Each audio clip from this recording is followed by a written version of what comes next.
الحمدللہ رب العالمین والصلاة والسلام علی سید الانبیاء والمرسلین اما بعد فاعوذ باللہ من الشیطان الرجیم بسم اللہ الرحمن الرحیم الصلاة والسلام علیکہ یا رسول اللہ وعلی آلکہ واصحابکہ یا حبیب اللہ۔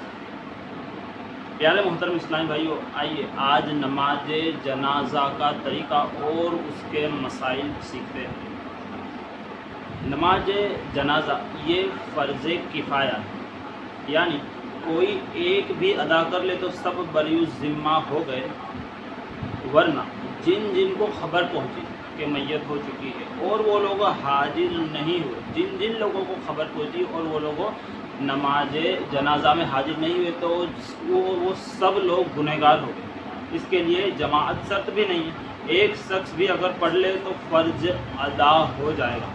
اس کی فرضیت کا انکار کرنا یہ کفر ہے۔ نماز جنازہ کے اندر دو رکن ہیں۔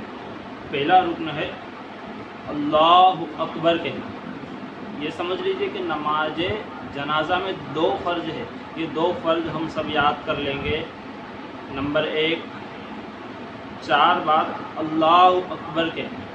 کیا کہنا؟ 4 مرتبہ اللہ اکبر۔ اور دوسرا فرض ہے قیام، یعنی کھڑا ہونا، کھڑے رہنا۔ اور نماز جنازہ کے اندر 3 سنت مؤکدہ ہیں، 3 سنت مؤکدہ ہیں۔ نمبر 1 ثنا، نمبر 2 درود شریف، اور نمبر 3 میت کے لیے دعا۔ کتنی سنت مؤکدہ ہے نماز جنازہ میں؟ 3 سنت مؤکدہ ہے۔ نمبر 1 ثنا، نمبر 2 درود شریف، اور نمبر 3 میت کے لیے دعا۔ آئیے اب نماز جنازہ کے طریقے کی طرف بڑھتے ہیں۔ حنفی طریقہ یہ ہے کہ مقتدی یعنی ایمان کے پیچھے پڑھنے والے اس طرح نیت کرے کہ میں نیت کرتا ہوں اس جنازے کی نماز کی نیت کرتا ہوں، واسطے اللہ کے، دعا اس مسجد کے لیے، پیچھے اس امام کے۔ 4 باتیں آپ کو کہنی رہے گی۔ نمبر 1 نیت کرتا ہوں میں نماز جنازہ کی۔ 2 واسطے اللہ کے۔ 3 دعا اس مسجد کے لیے، اور نمبر 4 پیچھے اس امام کے۔ یہ 4 باتیں آپ کو نیت میں کرنی ہے۔ اگر اتنا سارا یاد نہیں رہتا تو کوئی ٹینشن لینے کی حاجت نہیں ہے، صرف اتنا کہہ لو گے کہ جو نیت امام کی وہ نیت میری، اس طرح بھی آپ کی نیت درست ہو جائے گی۔ اب امام اور مقتدی پہلے کانوں تک ہاتھ اٹھائے اور اللہ اکبر کہتے ہوئے فوراً حسب معمول ناف کے نیچے باندھ لیں اور سب ثنا پڑھیں گے۔ ثنا کے بعد ثنا کے اندر کیا ہے؟ پہلے تو یہ سیکھ لیجئے کہ ثنا جو ہم نماز کے اندر پڑھتے ہیں وہ ثنا نہیں ہے، ویسے تو سیم ٹو سیم ہی ہے، مگر تھوڑا سا فرق ہے کہ اس کے اندر وَتَعَالَى جَدُّكَ کے بعد وَجَلَّ ثَنَاؤُكَ وَلَا إِلَٰهَ غَيْرُكَ اتنا ایڈ کرنا ہے ایکسٹرا۔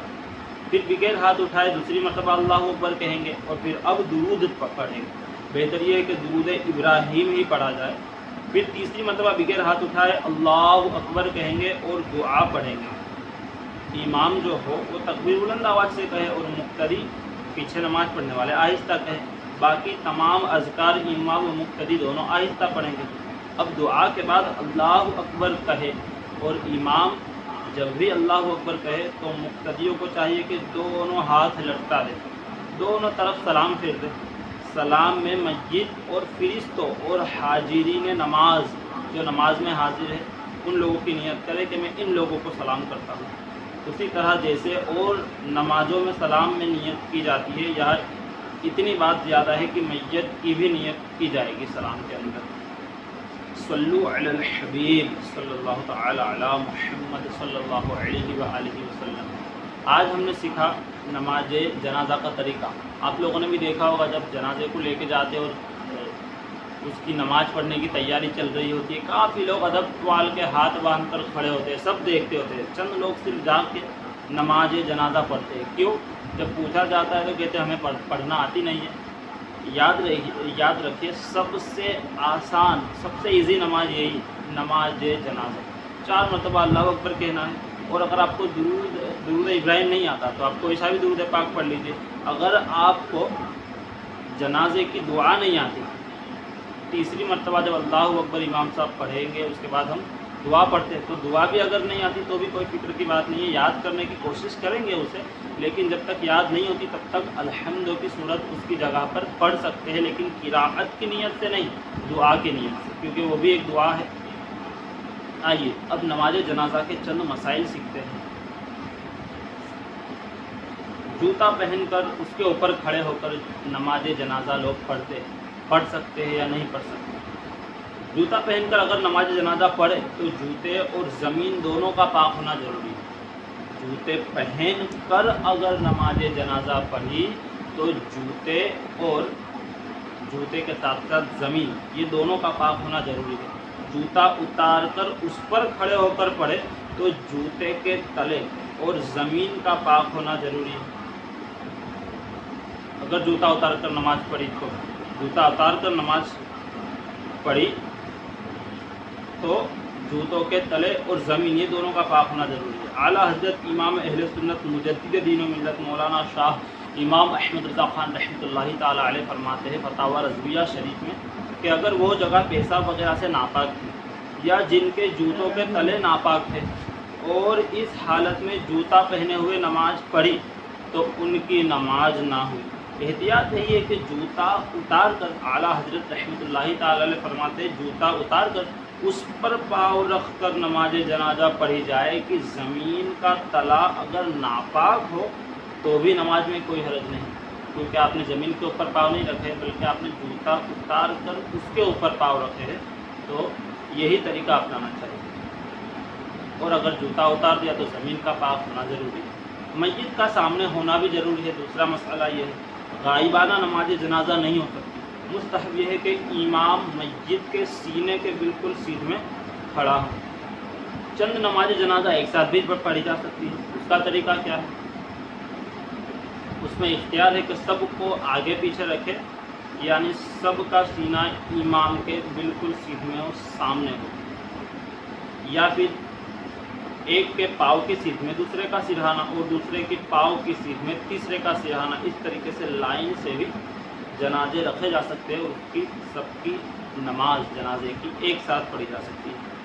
نماز میں کتنی صف ہونی چاہیے؟ تیسرا مسئلہ بیان کیا جا رہا ہے نماز جنازہ کے اندر کتنی صف ہونی چاہیے، تو بہتر یہی ہے کہ 3 صفیں ہو، کیونکہ حدیث پاک میں ہمارے آقا مدینہ والے مصطفیٰ صلی اللہ علیہ وسلم نے فرمایا کہ جس کی نماز جنازہ 3 صفوں میں پڑھی گئی اللہ پاک اس کی مغفرت فرما دیتا ہے۔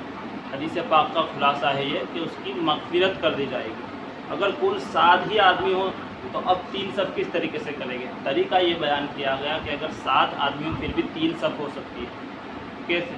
ایک امام بن جائے، اب پہلی صف میں 3 کھڑے ہو جائیے، دوسری میں 2 اور تیسری میں 1۔ نماز جنازہ میں پچھلی صف تمام صفوں سے افضل ہوتی ہے۔ یوں ہم جو نارمل نماز پڑھتے ہیں اس کے اندر افضل یہی بتایا جاتا ہے کہ سب سے افضل پہلی صف، مگر نماز جنازہ کا مسئلہ یہ ہے کہ اس کے اندر سب سے آخری والی صف جو ہوتی ہے وہ سب سے افضل صف ہوتی ہے۔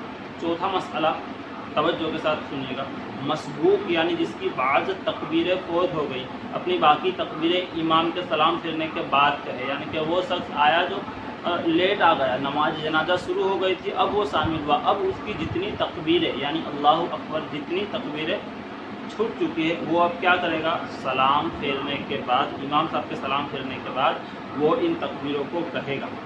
اگر یہ اندیشہ ہو کہ دعا وغیرہ پڑھے گا تو پوری کرنے سے قبل لوگ نماز جنازے کو کندھے تک اٹھا لیں گے، تو صرف تکبیریں کہہ لے، دعا وغیرہ چھوڑ دیں۔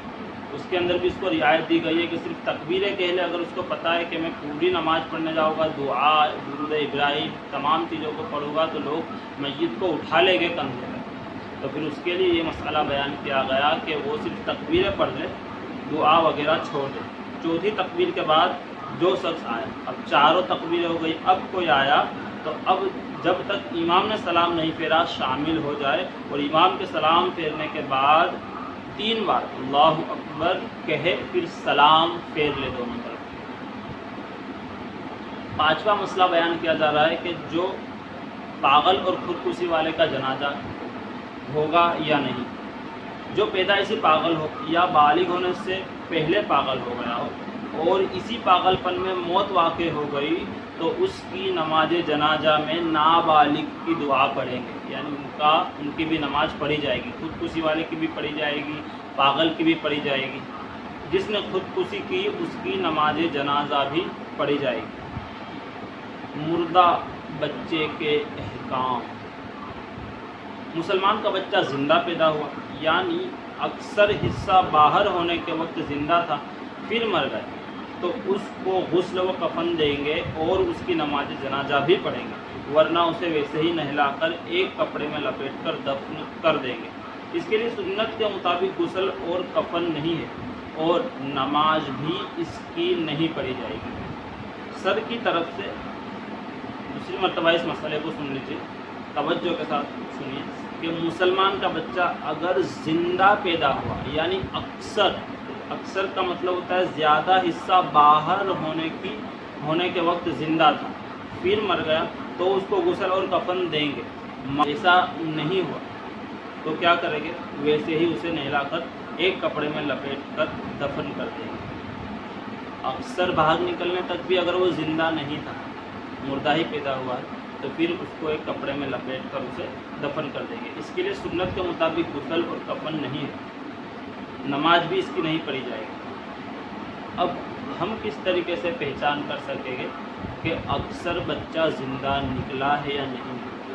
اس کے لیے مسئلہ بیان کیا گیا کہ سر کی طرف سے، اگر سر کی طرف سے بچہ پیدا ہو رہا ہے تو اکثر کی مقدار یعنی زیادہ کی مقدار سر سے لے کر سینے تک، لہٰذا اگر اس کا سر باہر ہوا تھا اور چیختا تھا مگر سینے تک نکلنے سے پہلے ہی مر گیا، پہلے ہی انتقال ہو گیا، تو اس کی نماز نہیں پڑھی جائے گی۔ پاؤں کی جانب سے اکثر کی مقدار کمر تک بچہ زندہ ہوا یا مردہ یا کچا گر گیا، اس کا نام بالکل رکھا جائے گا اور وہ قیامت کے دن اٹھایا جائے گا۔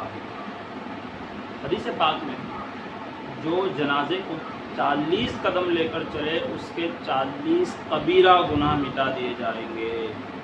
نیز حدیث میں ہے کہ جو جنازے کے چاروں پایوں کو کندھا دے اللہ اس کی حتمی یعنی مستقل مغفرت فرما دیتا ہے۔ سبحان اللہ۔ جنازے کو کندھا دینا عبادت، اس کا طریقہ بھی سن لیجئے۔ عام طور پہ جب جنازہ لے کر جا رہے ہوتے تو لوگ آواز لگاتے ہیں 2 قدم چلیے، 2 قدم چلیے، مگر یاد رکھیے یہ طریقہ بالکل غلط ہے۔ 2 قدم نہیں بلکہ 10 قدم چلنا یہ سننا ہے۔ اور حدیث پاک میں جو آیا کہ 40 کبیرہ گناہ مٹا دیے جاتے ہیں، تو 40 قدم ہمارے ہو گئے۔ پہلے سیدھی طرف جب کندھا دیں گے تو 10 قدم، پھر الٹی طرف کندھا دیں گے تو 10 قدم، پھر پاؤں کی جانب سیدھی طرف کندھا دیں گے تو 10 قدم، اور پھر پاؤں کی جانب الٹی طرف کندھا دیں گے تو 10 قدم ہو گئے۔ یہ 10 قدم چلنا سنت ہے۔ چھوٹے بچے کے جنازے کو اگر ایک شخص ہاتھ اٹھا کر لے چلے تو بھی حرج نہیں، اور یقے بعد دیگر لوگ ہاتھ بدلتے رہے، کبھی اس کے ہاتھ میں کبھی اس کے ہاتھ میں، تو بھی اس میں حرج نہیں، یہ جائز ہے۔ صلو علی الحبیب صلی اللہ تعالی علی محمد صلی اللہ علیہ وآلہ وسلم۔ اللہ پاک کی پیاری بارگاہ میں دعا کرتے ہیں، ہمارے مالک و مولا، جو بھی ہم نے تیرے دین کے مسائل سیکھے اسے یاد رکھنے، اس پر عمل کرنے، اسے دوسروں تک پہنچانے کی توفیق عطا فرما۔ آمین بجاہ النبی امین صلی اللہ علیہ وسلم۔